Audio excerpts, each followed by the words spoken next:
Boa noite, aqui é a doutora Tatiana, médica da GOK Geriatria.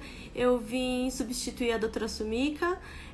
Vou falar um pouquinho da GOK enquanto a Deliane entra para conversar sobre disfagia. Deliane é a nossa fonoaudióloga, ela faz acompanhamento dos nossos pacientes e eu tô esperando ela entrar, que a gente já vai começar, tá bom?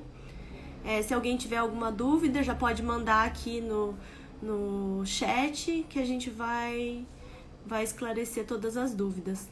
Tudo bem? O que eu posso falar da Deliane? A Deliane, a gente já trabalhou com ela no pronto-socorro, no Hospital Santa Cruz. Ela acompanhava já nossos pacientes que estavam internados. Ela fazia... Espera só um pouquinho que eu já vou... Esperei.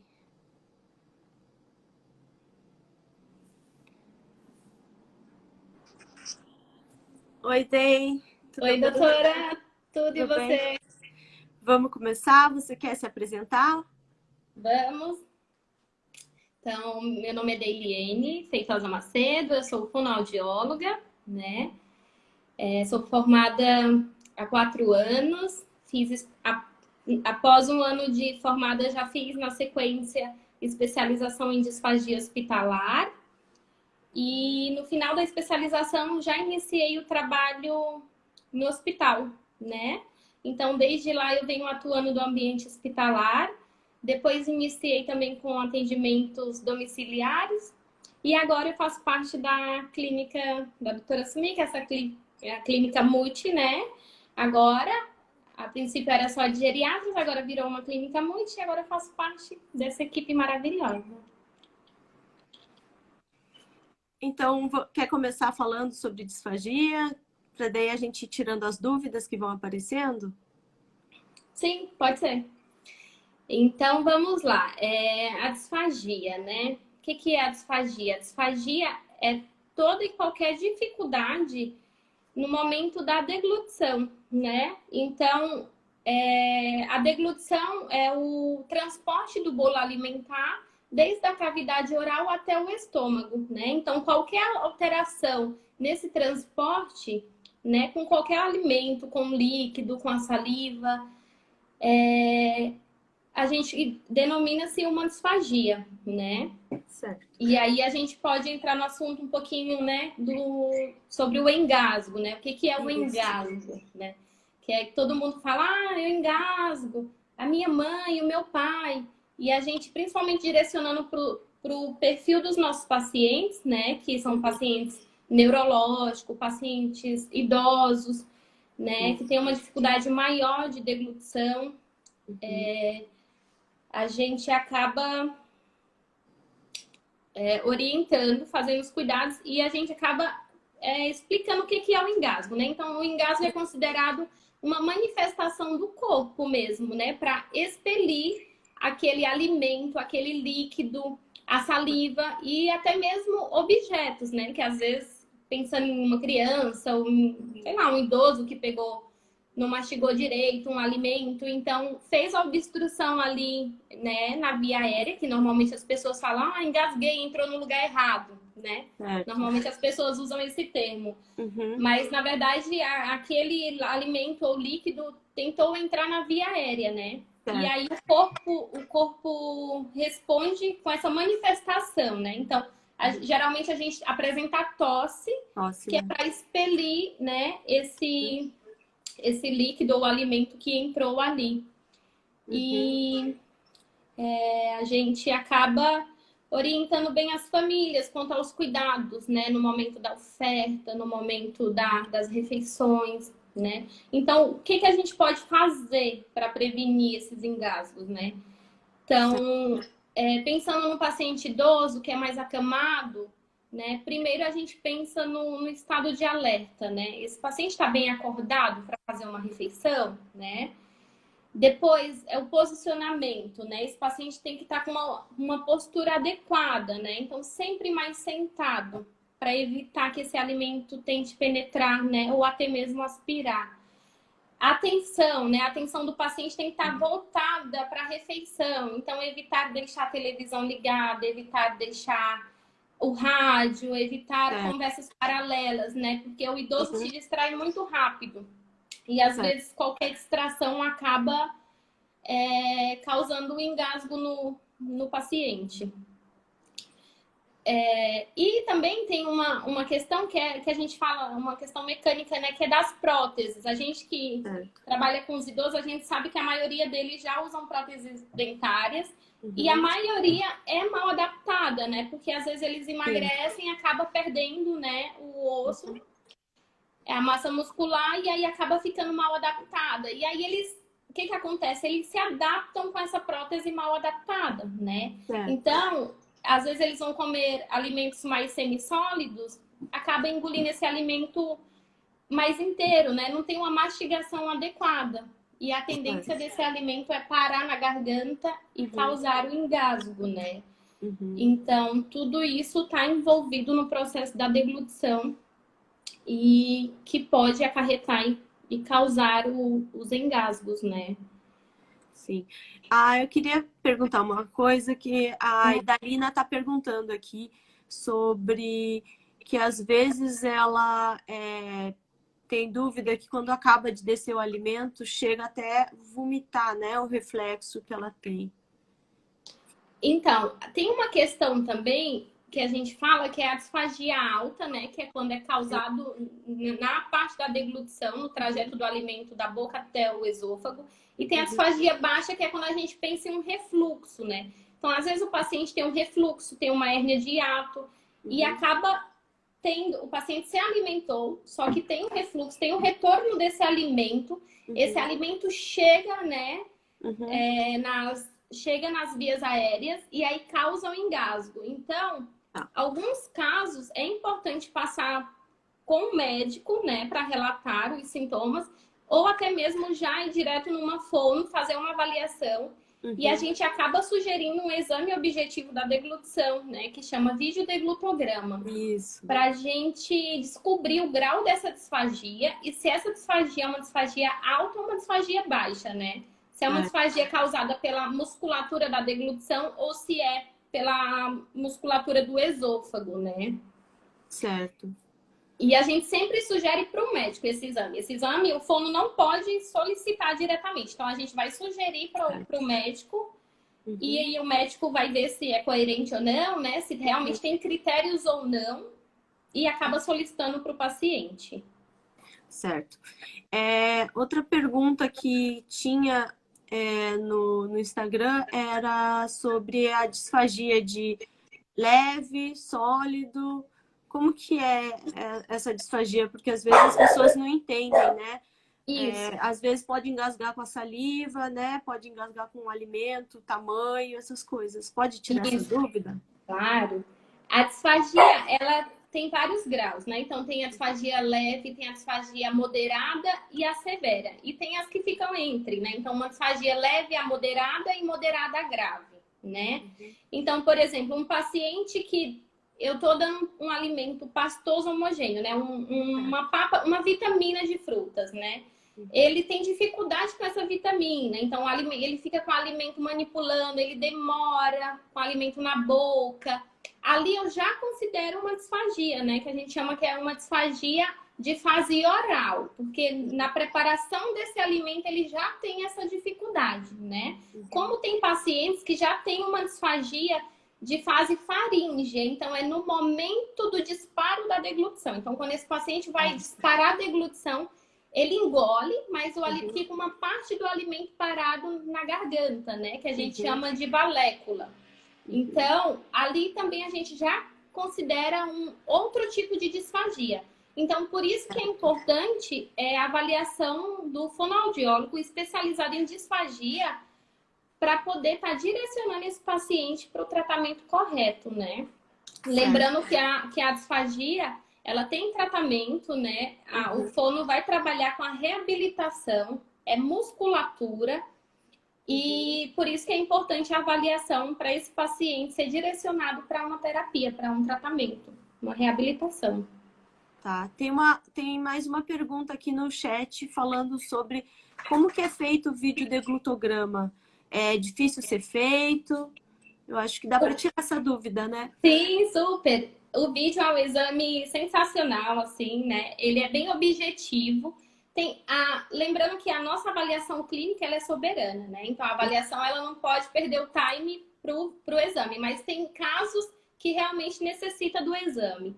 Então, o exame de vídeo, ele é feito no ambiente hospitalar, né? Ele é feito geralmente em uma sala de imagem, de raio-x. É um exame simples, não tem dor. Você vai comer alguns alimentos com várias consistências, né? E a gente vai radiografando esse alimento desde a boca até o estômago, né? Então, a gente consegue pegar toda a fase da deglutição e a fase esofágica.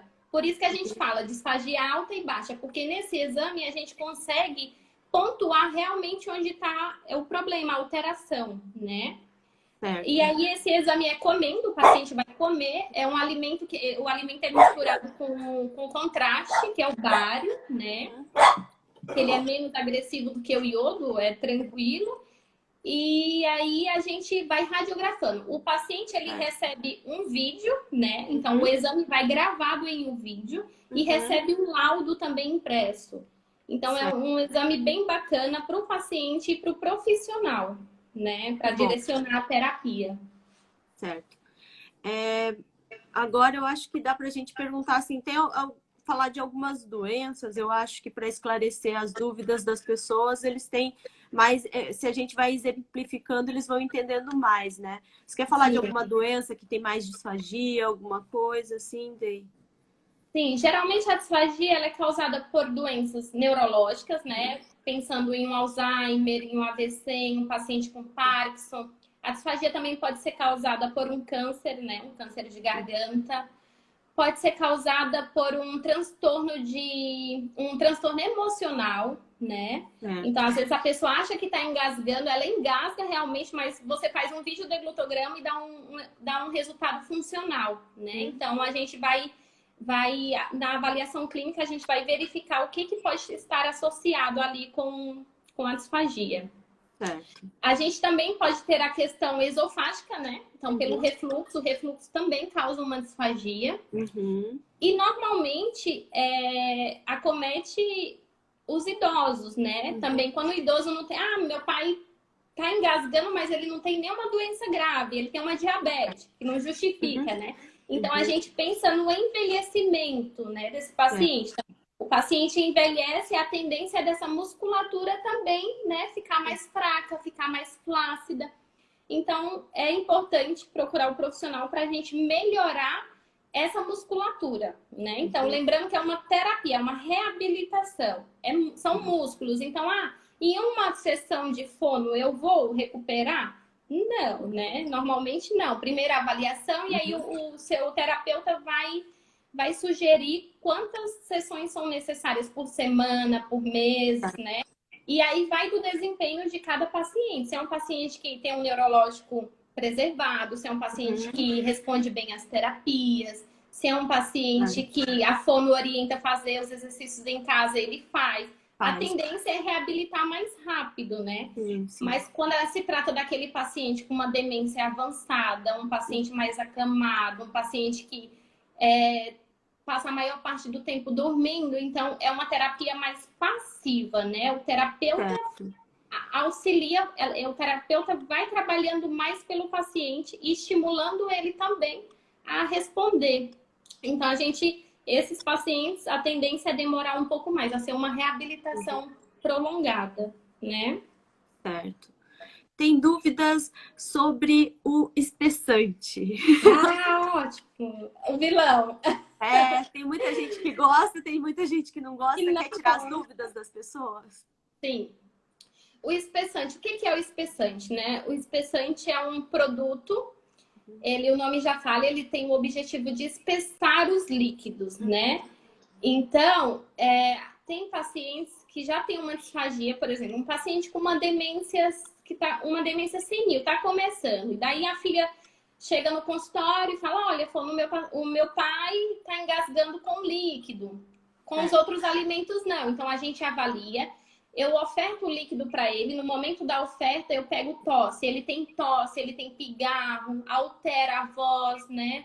Então, ali a gente entra com algumas estratégias. Primeiro, a gente sempre tenta associar as manobras, né? Então, a gente só vai realmente prescrever o espessante quando a gente vê que aquele paciente não respondeu bem às manobras e precisa por conta dos engasgos. Então, eu fiz as manobras, mesmo com as manobras, ele continua com os engasgos. Então, a gente entra com o uso do espessante.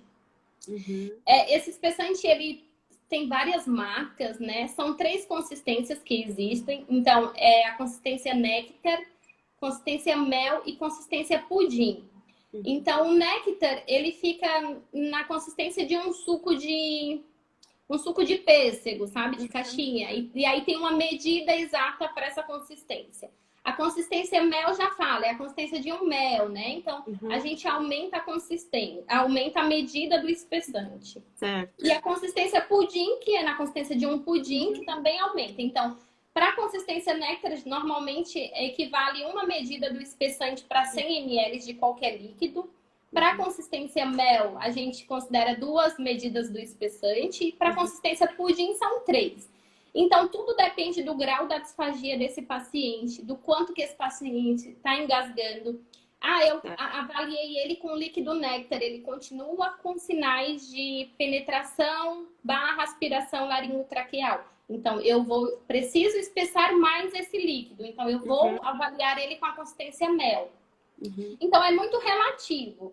A gente realmente só vai deixar com uma consistência mais espessada se houver necessidade, né? A gente sempre tenta as manobras, a gente sempre tenta o mínimo possível na medida que o paciente tolera, né? Eu acho que cada vez mais a gente precisa, né, esclarecer essas dúvidas, porque às vezes o paciente é hospitalizado, a gente indica, né, usar o espessante. O paciente não quer porque o gosto da água e tal, ele acha que muda, mas se a gente esclarecer que é para benefício dele, às vezes consegue, né? Isso. E fazendo reabilitação é muito importante também, né? Isso. E lembrando que às vezes a gente tem dificuldade até com os familiares, né? Às vezes o paciente até aceita, mas a filha fala, mas é ruim, tem cara que é ruim, fica grosso, fica com um visual feio. Mas assim, é importante, né? Aquele espessante, ele vai evitar que esse paciente apresente engasgos de formas contínuas, podendo causar uma pneumonia. Porque se esse paciente fica engasgando, a tendência é esse líquido ir microaspirando ou até aspirar de uma vez, né? E vai para o pulmão. E esse alimento ou líquido que vai para o pulmão, ele causa uma pneumonia. Então, isso é para evitar essa pneumonia, né? Porque se o paciente tem pneumonias recorrentes, o que acontece? Ele vai precisar estar fazendo ciclo de antibiótico sempre. Ele vai precisar ficar internado contínuo, né? Vai de alta, engasga, broncoaspira, volta para o hospital. A médica faz o ciclo, a equipe médica faz o ciclo de antibiótico, faz o tratamento, manda para casa, volta novamente. Então, isso não é legal, não é confortável para o paciente, principalmente para o pulmão, né? Isso, vai diminuindo a reserva funcional dele também, né? Isso, exatamente. Então, e cada vez que o paciente é internado, né, a gente sabe que vai piorando, vai ficando mais debilitado, vai ficando mais fraco, ele vai perdendo massa muscular. Então, assim, acaba piorando outras coisas, né? O risco de infecção hospitalar, né? Então, a gente acaba orientando bem, explicando, mas é o que você falou, né? É um assunto que a gente precisa sempre estar orientando, estar conversando sobre, porque para algumas pessoas ainda é complicado, né? Tem alguns pacientes, familiares que são resistentes. Resistentes. Né? Resistentes. Uma coisa diferente é falar sobre o posicionamento do paciente. Tem aqueles posicionamentos, tem paciente que fica um pouquinho mais deitado. Qual é a altura certa para também o paciente não engasgar? Então, paciente que está acamado. Pensando no paciente acamado, né? Tem famílias que até tem aquela cama hospitalar, que ela é ótima, que eleva o decúbito da cabeça, né? Isso. Então, o paciente precisa sempre estar com a cabeceira da cama mais elevada. Ah, mas na minha casa não tenho essa cama, o que eu posso fazer? Então, tem famílias que improvisam, né? Coloca barrinhas de madeira nos dois pés da cama, da parte da cabeceira, coloca tijolos. Isso vai com o que cada família tem de recurso, né? Aqueles travesseiros em formato de triângulo também, isso que ajuda bastante na hora das refeições. Ou geralmente também tem, eu já vi família fazendo uma escadinha com travesseiros, né? Para ficar mais elevado. Então, quanto mais elevado, melhor. É sempre acima de 30. Sempre acima de 30 graus. Isso, graus, sempre mais elevado. Nunca ofertar o alimento para o paciente deitado. Né? Ah, meu pai tem uma medicação para tomar às 3 da manhã. Então, acorda com jeitinho, eleva ele, levanta, oferta o alimento. Ah, mas é só um comprimidinho pequeno, não tem problema. Não, tem problema, é perigoso. O que a gente precisa pensar? Ah, mas nunca aconteceu. Então, mas tem que pensar porque quando for acontecer, já pode causar uma microaspiração, uma aspiração. Então, a gente não é porque nunca aconteceu que eu vou continuar fazendo errado, não. Exatamente. Quando você tem essa orientação, você já tem, né, uma informação adequada para fazer o correto. Então, isso é importante. Tá. Quanto tempo você deixa ele naquela posição para deglutir, assim, tipo, depois que come? Geralmente a gente orienta a deixar de 30 a 40 minutos. Se é um paciente que tem um histórico de refluxo ou de hérnia de hiato, a gente orienta até 1 hora. Ficar 1 hora mais sentado para depois deitar, né? Então, essa questão da postura, ela entra na prevenção dos engasgos, na prevenção da broncoaspiração, ela entra na prevenção da penetração. Então, a gente fala em postura, a gente fala em atenção, né? A gente fala em sonolência e a questão das próteses também, né? Tem casos de pacientes com próteses que a gente até indica levar ao dentista para ele fazer para ele tentar adaptar, fazer um enxerto na prótese para ver se melhora. Certo. Como tem pacientes que fez uma nova prótese e não se acostumou, ele prefere aquela antiga que é mais adaptada, que já está acostumado. Que tem um processo também, quando o paciente faz a prótese, ela machuca no começo, fica incomodando. Então, leva um tempo para acostumar. Tem uns que não acostumam e acaba, né, eles acabam optando pelo uso da prótese antiga mesmo. Certo. Tá. Tem uma coisa importante também, meu pai tem dificuldade, meu pai é emagrecido, tá perdendo peso, ele leva mais de 40 minutos para se alimentar, ele tá com dificuldade, então a gente sempre orienta, né? Às vezes essa perda de peso, essa falta de apetite é uma dificuldade, realmente é por uma dificuldade de deglutição. E quando a gente avalia, acaba realmente aquele paciente apresentando uma disfagia, né? Então, se você tem algum idoso com essa dificuldade, perda de peso importante, não ganha peso, não ganha massa muscular, é importante passar por um profissional para avaliar, né? Isso. E tem a questão da família também. Às vezes a família quer, mas eu quero que ele gostava de arroz, ele gostava de verdura cozida, de uma carne em pedaço. Então, só que aquele paciente, ele já tem dificuldade, ele tá com a prótese folgada, ele fica um tempão mastigando. Então, a gente tem que pensar, ao invés dele tá ganhando peso, né, com aquela refeição, com aquela alimentação, ele tá perdendo energia, porque ele tá perdendo massa, ele tá perdendo porque ele tá fazendo um gasto de energia ali, né? Tá mastigando. Às vezes não consegue engolir, às vezes é um alimento muito fibroso, né? Quando a gente pensa em uma escarola, em uma couve. Então a gente tem que pensar, às vezes o que é bom para mim não é bom para o outro, né? Certo.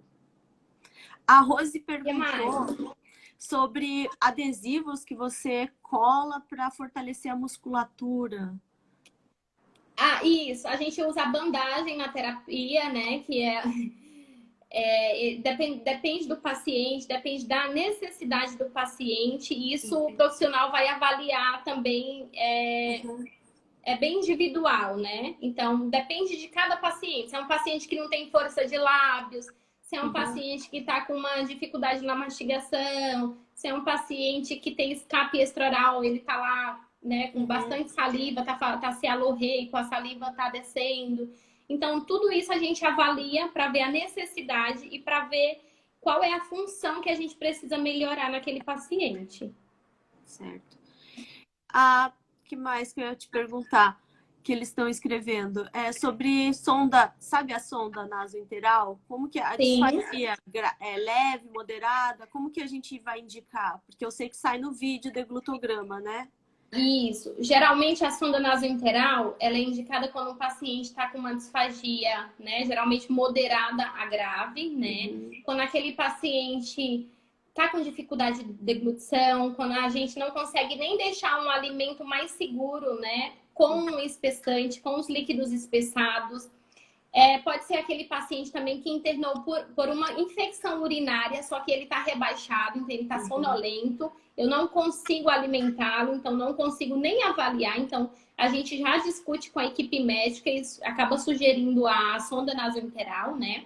A sonda nasointeral, para quem não sabe, é um caninho, ela vai do nariz até o estômago para levar alimentos para aqueles pacientes que não conseguem comer pela boca, né?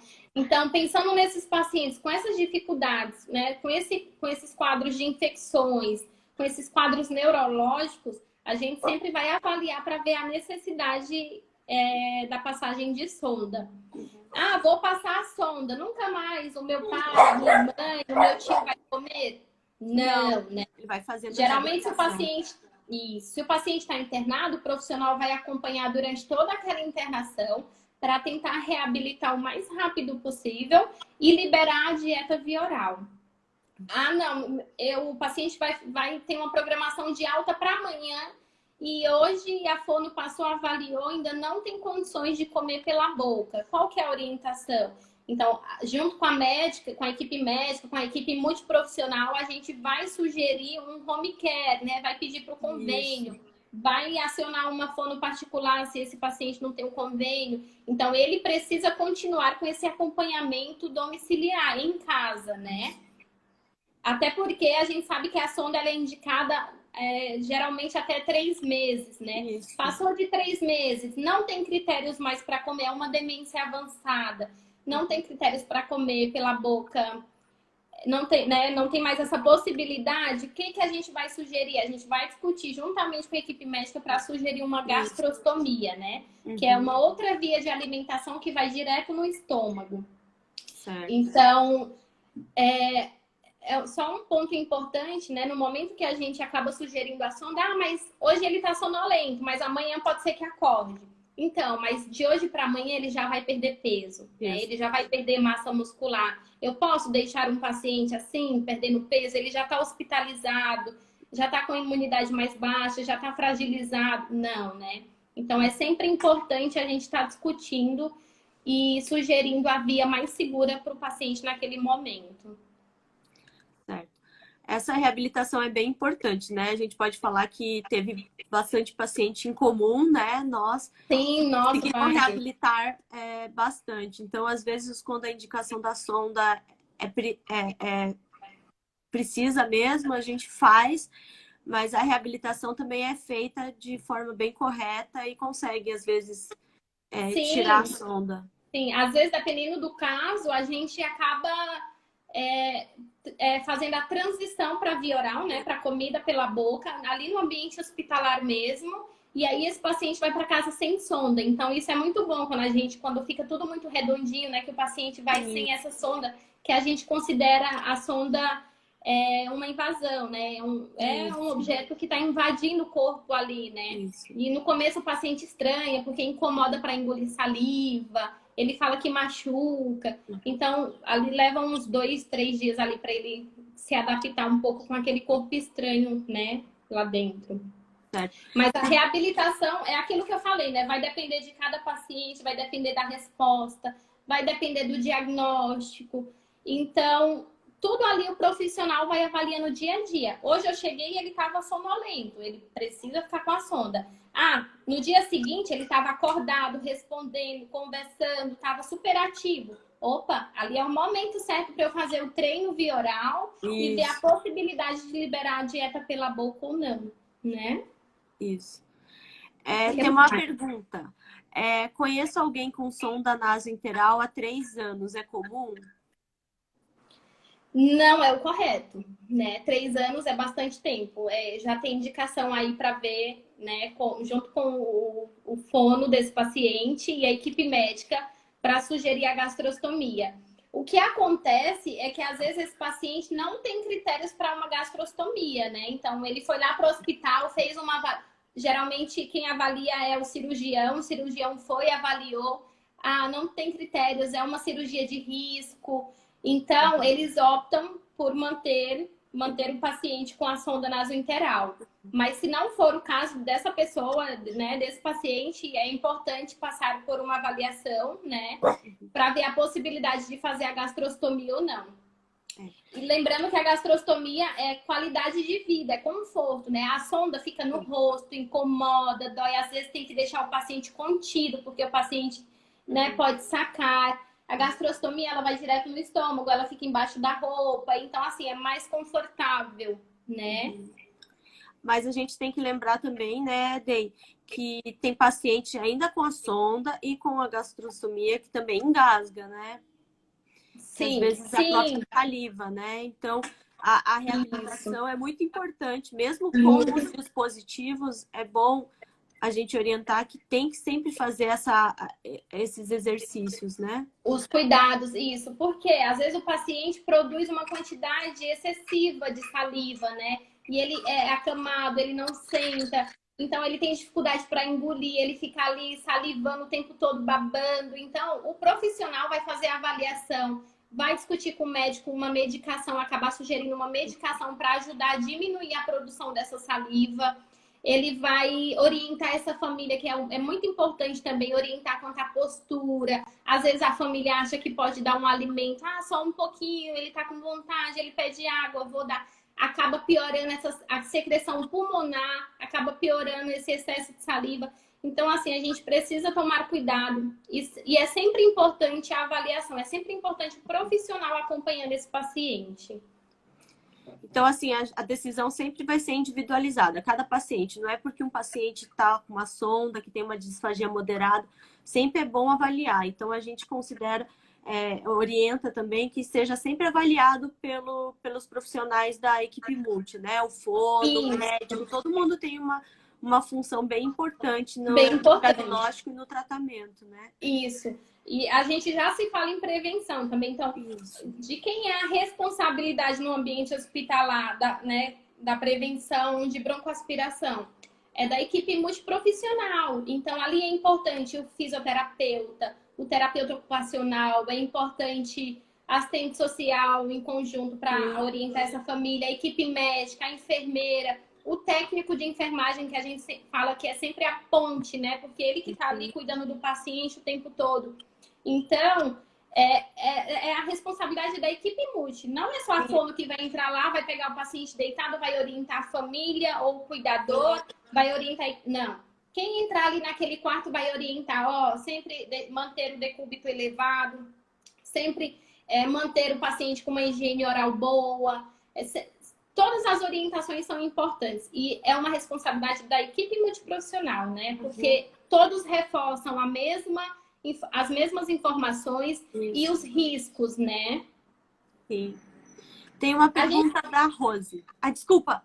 Fala. Rapidinho, antes que eu esqueça. A gente esqueceu do paciente que também tem a possibilidade de ficar com a via mista. Sim. O que é a via mista? É a via alternativa, que é a sonda, e a via oral, né? Então, eu pego um paciente que ele não tem critérios para comer uma refeição completa, mas a família pode ofertar 100 ml de uma vitamina de abacate.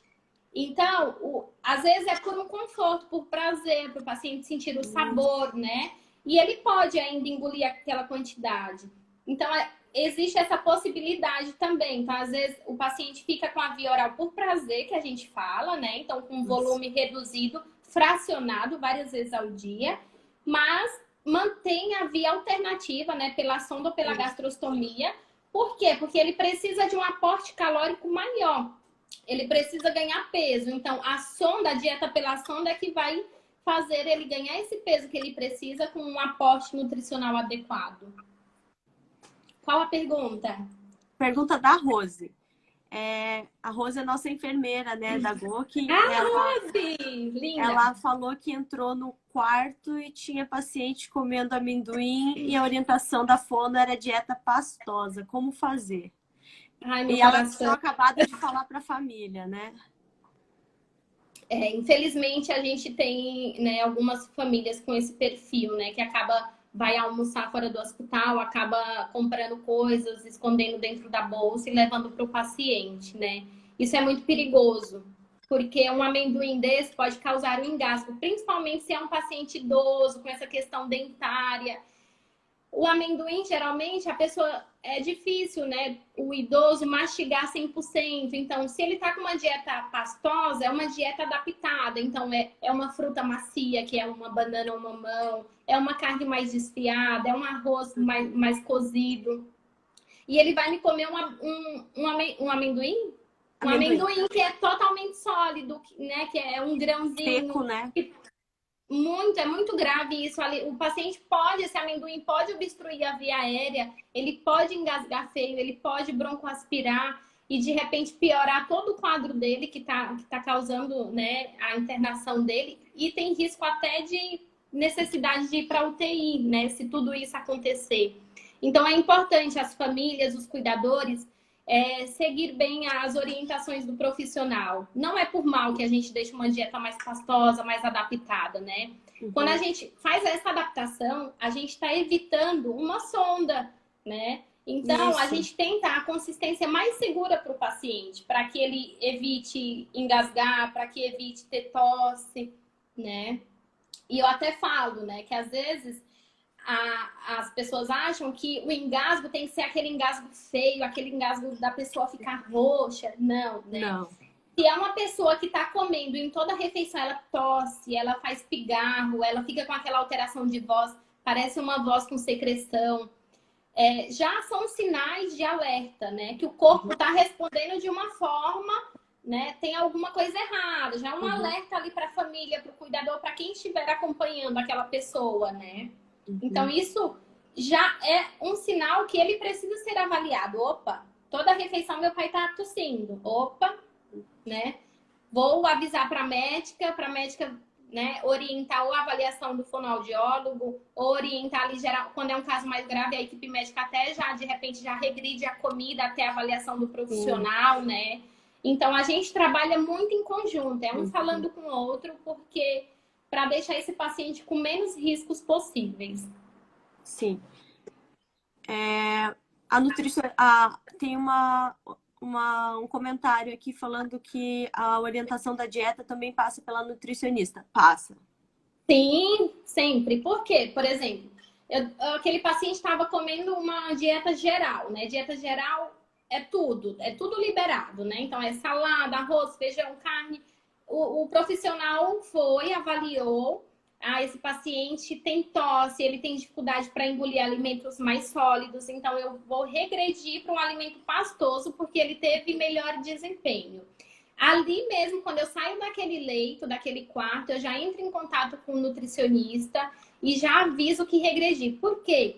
O nutricionista, ele vai adaptar, né, aquela dieta com o aporte calórico necessário para aquele paciente. Então, às vezes, aquela dieta não vai ter um aporte ideal para o paciente. O que o profissional vai fazer? Ele vai entrar com a suplementação. Então, ele vai colocar o suplemento necessário para aquele paciente, quantas vezes ele precisar, né, for necessário. Então, a gente trabalha muito em equipe múltipla, principalmente no ambiente hospitalar, né? Sim. As perguntas, deixa eu ver se tem mais alguma pergunta. Tem mais alguma coisa que você quer falar, Dey? Eu tô vendo aqui um comentário, tem pessoas que têm facilidade e se engasga com tudo, até mesmo com a própria saliva. Isso. Então, não é só os idosos que engasgam, né? Pessoas jovens também. Lembrando que a causa de pessoas mais jovens, geralmente, ou é um refluxo, ou é o transtorno que eu comentei, emocional, né? E até mesmo por incoordenação. Então, eu tô aqui falando, tem pessoas que têm dificuldade de se comunicar e já fazendo disparo da deglutição, e já engolindo a saliva. Então, essa saliva, a tendência dela é o quê? É escorrendo, e ela tenta entrar na via aérea. Então, ela faz uma penetração. O que acontece? Vem a tosse. A tosse vem para expelir. Então, a tosse vai expelir, a pessoa tosse, se recupera e volta ao normal, né? Como tem pessoas que... tava comendo um amendoim, me engasguei, tá lá obstruído. Meu Deus, o que eu faço? Vai tossir. Não recuperou? Então, a gente fala que um sinal de engasgo, geralmente quando a pessoa tá engasgada, é colocar as duas mãos no pescoço, né? No pescoço para avisar que tá engasgado. Se tem alguém ali perto, vai ajudar, né? Tem até uma manobra que a gente chama de highlight, que é a pessoa vem por trás, faz aquela pressão, né, abdominal, para expectorar esse alimento que está obstruindo a passagem do ar. Então, quando faz essa pressão, a tendência do alimento é sair e a pessoa se recupera, né? Então, é perigoso e é importante as pessoas, né, ficarem por dentro dessas manobras, desse assunto, porque às vezes tem ali uma pessoa engasgada e você não sabe, a pessoa fica nervosa, você não sabe o que fazer, né? Como agir ali na hora. Então, é um assunto que é pouco falado, infelizmente, mas que é super importante. Tá. Tem mais uma perguntinha aqui sobre a mastigação incorreta. Engolir alimentos inteiros, o tamanho, né? Igual você tinha falado. Isso, a mastigação, isso é muito individual também. A gente vai avaliar, né, a fase oral, a preparatória oral, que é quando a gente está preparando aquele alimento. Então, por exemplo, tem idosos que colocam o alimento lá, mastiga um pouquinho, mastiga outro e já engole. Só que era um pedaço de mamão, ele não mastigou 100% aquele mamão, ele engoliu. Então, o que vai acontecer? Provavelmente esse mamão vai parar na garganta, o paciente vai tossir e engole de novo, e aí recupera. Só que ele engoliu aquele alimento que foi mal mastigado, né? Então, a gente precisa avaliar se é uma questão mecânica, se é por conta da prótese, se é porque a pessoa come muito rápido. Muito rápido, né? Como a gente tem uma rotina hoje em dia muito corrida, então a gente acaba automatizando um hábito muito errado para o futuro, né? Porque aí a gente, quando vai, né, ficando mais idoso... Aí, o que acontece? A tendência é comer rápido, e não mastiga, né?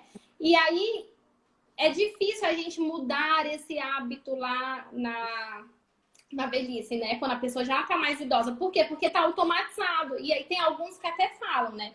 E a vida toda eu comi rápido, então agora é muito difícil eu fazer isso. Então, é algo que a gente trabalha, a gente orienta bem e que tem alguns casos que é bem difíceis, porque é automatizar. Então, a gente orienta sempre ter alguém ali do lado, né? Acompanhando aquela refeição, porque ali já intimida. Nossa, você vai ficar aí me olhando? Vou ficar aqui te acompanhando. Então, né, orientar sempre o ritmo. Primeiro colocar na boca, né, aquela oferta, mastigar bem o alimento, engolir para depois colocar outra. Tem pessoas que mal engoliam o que está na boca, já está colocando mais. Entendi. Então, a gente tem que lembrar que é musculatura, né? A musculatura não aguenta uma quantidade grande de comida e acaba reagindo com a tosse, né? Porque vai parando em valécula, vai parando na garganta e o corpo reage com a tosse, né? Então, a pessoa acaba engasgando por conta do ritmo que é acelerado, né? Como também tem o que, além do ritmo, a gente fala do modo de oferta, né? Que é o talher, né? Então, se eu dou um talher grande, a tendência, né, é o idoso, é a pessoa pegar mais. Se é um talher... Então, tem pacientes que a gente até vai diminuindo isso também. Por quê? Para não colocar um volume que fica transbordando ali naquele talher e em ritmo acelerado e acabar aumentando o risco do engasgo. São pequenos detalhes que fazem uma mudança Muita diferença. importante, né? Muito, muito. Então, às vezes, por isso que a avaliação é importante, né? Porque o profissional vai lá, avalia. Nossa, a família não tem ideia. Às vezes tem família que fala assim, nossa, eu não sabia que o fonoaudiólogo fazia tudo isso, né? Trabalhava com a parte da deglutição. Muitos falam, sim, né? Hoje a gente fala que a área da fono é muito ampla, né? Então, graças a Deus, eu amo trabalhar com disfagia, amo trabalhar com os idosos. Me encontrei, assim, no mundo da fono e é muito bom ter esse retorno dos familiares, porque a gente vê o quanto muda, né? Às vezes você chega ali e tá engasgando, eu não sei mais o que fazer, tá difícil, não quer comer, então você vai e avalia, você adapta aquela refeição, faz as orientações e ali você sai de lá, o familiar já tá te dando um feedback por mensagem, falando, nossa, ele comeu e já não se engasgou mais, ele bebeu líquido e engasgou, então é muito positivo, sabe? Tem mais uma pergunta. Vamos! Se existe broncoaspiração sem engasgo? Sim, sim, existe. A gente chama de broncoaspiração silente, né? Então, esse tipo de broncoaspiração, normalmente, nem na avaliação clínica a gente consegue pegar. A gente tem uma noção por conta do histórico. É um paciente que está internando recorrentemente por conta de pneumonias aspirativas. Então, ele teve alta faz 15 dias, ele já está novamente no hospital. Eu fui lá no leito, fiz a avaliação, não peguei nenhum sinal. Então, já sobe um sinalzinho de alerta para o profissional. O profissional discute com a equipe médica, vamos sugerir. Aí é onde entra o exame de vídeo-deglutograma. Vamos fazer um exame de vídeo-deglutograma? Vamos. E aí, nesses casos, vem uma disfagia até grave, que é quando o alimento vai direto pro pulmão, né? Entendi. E só voltando um pouquinho no exame, né? Aquela pergunta, como que é o exame ele é tranquilo, mas nesses casos de broncoaspiração, que o paciente broncoaspira ali na sala do exame, no final do exame precisa ser feita uma aspiração. Então, geralmente é uma enfermeira, né, especializada, ela coloca uma sondinha no nariz para tirar todo aquele bário, aquele alimento que foi para o pulmão, né? E a pessoa voltar para casa de forma segura. E ali mesmo o profissional já orienta a levar até para um pronto-socorro ou já entra em contato com o médico do paciente para dar o resultado do exame. A gente não aguarda aquele laudo sair com 5 dias úteis, não. A gente já dá um feedback mais rápido para aquele paciente não ficar correndo mais riscos, né? Isso. Então, o alimento tem um contraste para ver no raio-x, né? Isso. A gente só consegue acompanhar esse alimento da boca até o estômago com o contraste, né? O alimento, a gente mistura o contraste no alimento. Geralmente são 5 consistências, né? São consistências pastosas e a semissólida e a sólida, que aí entra uma bolacha, uma torrada. Na bolacha e torrada a gente coloca como um requeijão e no alimento pastoso a gente mistura e no líquido também. Então, é por meio de contraste e por meio do raio-x a gente consegue acompanhar o paciente manipulando esse alimento da boca até o estômago. O quanto que para na garganta, o quanto que está indo para o pulmão, o quanto que fica parado no esôfago, o quanto que volta, né? É um exame bem bacana. Muito bom. O que mais? A Rose perguntou se você já fez aquela manobra para paciente que está engasgado grave. Nunca precisei. Não, geralmente é tipo primeiros socorros, assim, né? Quando aciona a emergência. Mas assim, qual que é a resposta geralmente com os engasgos principal? É a tosse. Tô com uma, né? Minha irmã engasgou aqui, o que eu faço? Você vai pedir para ela tossir. Agora, se ela não consegue responder, se não consegue falar, nem respirar, a gente sabe que realmente aquele líquido está obstruindo a via aérea. E aí é quando você vai entrar com alguma técnica ou alguma manobra, né? Mas assim, o primeiro de tudo é a tosse. Vai tossir. Então, o reflexo de tosse, ele é ótimo, ele é positivo. É tanto que eu falo para os familiares dos pacientes, se tá tossindo, tá ótimo. Porque o corpo tá jogando um alerta, né? Tá alertando, tá errado, tem alguma coisa errada. Agora, quando o paciente não tem esse reflexo de tosse e tem todo esse histórico aí de pneumonia, de dificuldade para se alimentar, aí é mais preocupante, sabe? É mais difícil, né? Quando o paciente não consegue se defender tossindo, né? Isso, porque a gente sabe que o risco do alimento ou do líquido, de qualquer coisa, ir para o pulmão direto é grande, né? E como fazer nesses pacientes, Dei? Se eles engasgam, nesses pacientes que não têm o reflexo de tosse? Então, aí que a gente precisa entrar com a avaliação fonoaudiológica, né? A gente precisa avaliar realmente para ver a necessidade de uma via alternativa e orientar essa família, né? Discutir em equipe multi mesmo, né? É isso. Então, assim, a orientação sempre é perguntar para o médico que cuida, né? Pegar uma orientação da fono. Da Daí, fono. quando tem tratamento mesmo, a fono, a equipe multi, a equipe de fisioterapeuta também, né? Fazendo exercício. Sim, porque às vezes aquele paciente já tá com dificuldade de deglutição, já não tem critérios para comer pela boca e tá assim com o pulmão cheio de secreção. Então a fono vai ali trabalhando com o físio vai fazer a aspiração para tirar aquela secreção, porque se o paciente não tosse, ele não vai conseguir nem expectorar aquela secreção. Então o fisioterapeuta vai fazer essa aspiração, vai tirar essa secreção e aí ai meu Deus, voltou. O fonoaudiólogo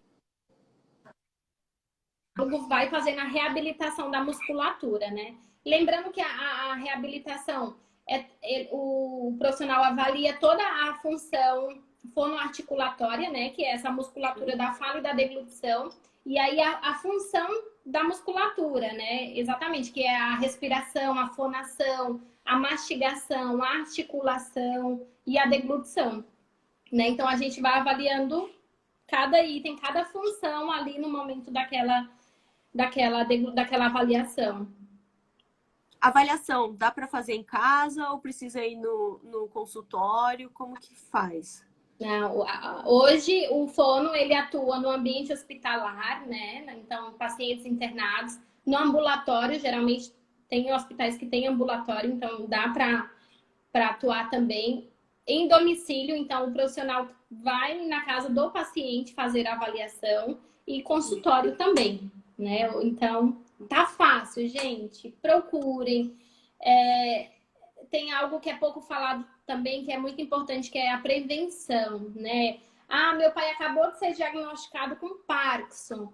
Vou deixar para procurar uma fonoaudióloga só quando ele tiver com alteração na deglutição? Não, já procura, né? Já faz um trabalho de prevenção para retardar, para amenizar, né? Então, a gente precisa começar a atuar mais com a prevenção. Evitar deixar para procurar o profissional só quando realmente já está com uma disfagia, quando já está com uma dificuldade. Porque ali eu posso prevenir. Ah, ele foi diagnosticado agora. Se eu não procurar o profissional, tem pacientes que evoluem muito rápido. Então, tipo, daqui 6 meses ele já está com dificuldade para comer, entendeu? Então, se ele já estivesse em terapia, já iria evitar essa dificuldade precoce, né? Iria retardar mais isso. Então, é importante. É importante trabalhar também por prevenção. Ah, não, mas é muito chato, não sei o quê. Então, mas aí lá na frente, talvez você vai se arrepender, porque, nossa, quando você for procurar o profissional, porque já tá crítico, às vezes já é um caso de passar uma sonda nasointeral, né? E aí, se de repente o profissional tivesse iniciado a reabilitação precoce, né, a prevenção, a conduta seria outra, né? Então é importante pensar nisso.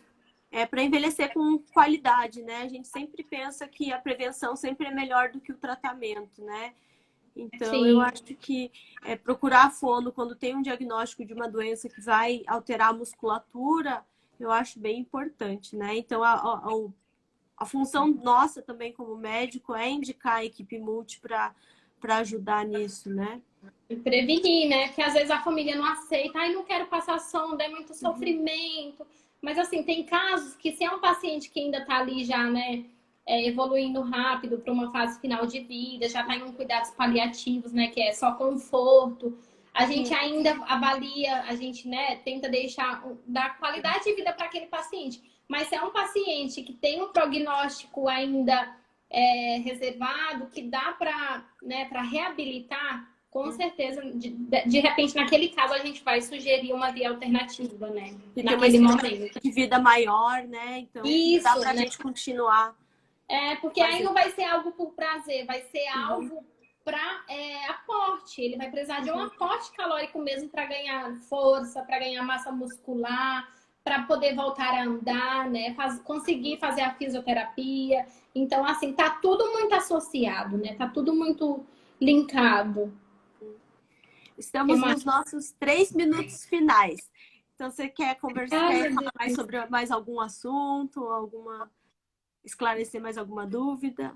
Acho que é reforçar os riscos, né? Então, o que a gente pode evitar, né? Então, sempre lembrar da questão da sonolência, então, só ofertar o alimento para o paciente bem acordado, a postura, então, sempre deixar essa pessoa bem posicionada, sempre, de preferência, se consegue sentar, sentado, fazer as refeições na mesa sentado, deixar ele comer sozinho e ir acompanhando esse ritmo e esse volume de oferta. Tirar a atenção, então, né, desligar a televisão, rádio, evitar conversas paralelas. Evitar, né? Tudo que a gente conseguir para evitar, para prevenir, é a melhor opção. Porque daí, quando, né, piorar, aí a gente, de repente, já entra com outros recursos, né? Então, deu tempo você tentar retardar isso, deu tempo você prevenir, você evitar, né? Tô vendo que meu pai tá tossindo lá, comendo uma carne, vou continuar dando aquela carne para ele? Não, né? Era em pedaços grandes, então faz desfiado. Certo. Mesmo com desfiado, tá com dificuldade? Vou triturar. Então, tudo a gente vai trabalhando com essa adaptação e com a orientação, né? Então, é isso. Sempre é bom temperar bem também, porque senão ele não merece também comer uma comida sem tempero. Então, isso. Por mais que seja consistência diferente, né? A gente come pelos olhos também, né? Então, assim, se você vai fazer uma sopa todos os dias com a mesma cor, com o mesmo sabor, vai chegar uma hora que o paciente não vai querer comer, ele vai ficar inapetente, vai rejeitar, vai falar que é ruim. Então, assim, muda a cor, uma cor faz de um dia faz de um sabor, no outro faz de outro, né? Trabalha com cores. A gente, quando eu trabalhava no hospital, as nutris até faziam desenhos na sopa mesmo, com iogurte. Então, assim, a gente vai trabalhando com algumas coisas para estimular aquele paciente a aceitar aquela consistência e ter prazer, né? Porque ninguém merece ficar comendo uma coisa sem sabor, que não goste. Então, assim, cada um tem que fazer a sua parte, né? Quem tá fazendo a comida faz sua parte de fazer com amor, com um tempero gostoso, que daí com certeza o paciente vai entender o porquê que ele precisa comer aquela comida adaptada e vai aceitar melhor, né? Isso, gente. Tinha mais uma perguntinha ali falando sobre a família. A família é muito importante para a reabilitação. Muito, super, super. Porque assim, a gente vai na casa, parece que não, mas passa muito rápido. Normalmente é de 40 minutos a 1 hora. Então ali o profissional está trabalhando, está reabilitando, está fazendo os exercícios. E sempre a gente deixa uma orientação para a família dar continuidade. Então, se eu vou nele 3 vezes por semana, a família vai complementar o restante. Então, é muito importante o cuidador e a família, né? A gente precisa deles apoiando, orientando, eles cuidando mesmo. E fazendo os exercícios, porque, gente, é uma reabilitação muscular. Então, é como se eu fosse na academia. Se eu for uma vez por mês, né, vai demorar muito eu ficar definida. Então, se eu fizer a terapia, os exercícios com o paciente só uma vez na semana, uma vez por mês, vai ser uma reabilitação muito prolongada. Sim. Quanto mais eu fizer aqueles exercícios, aquelas repetições, trabalhar aquela musculatura, mais chance do paciente ser reabilitado mais rápido. Sim. Acho que é isso, né? Então, eu estou bem feliz de você fazer parte da equipe da GOK, né? Falo em nome de todas as meninas, as profissionais, né, da GOK. E espero que a gente se veja nas próximas lives. Sim! Obrigada por todo mundo ter participado, né? E que bom que a gente faz o que ama, né? Então, com certeza. Nossa, quando a gente faz o que ama, a gente faz com prazer, né? Então, não faz nada por obrigação, né? Então, eu agradeço também cada pessoa que passou por aqui, que tirou sua dúvida. Se tiver mais dúvidas, pode mandar inbox, responde, né, embaixo da live, que a gente vai estar respondendo, a gente vai estar se comunicando ali o tempo todo, tá bom? É um prazer fazer parte dessa equipe também. Nossa, estou bem feliz. E que precisar de mim, eu estou à disposição. Então, tá bom. Tchau, Obrigada. tchau. Obrigada. Beijo. Tchau, tchau. Fica com Beijo. Deus. Tchau, tchau.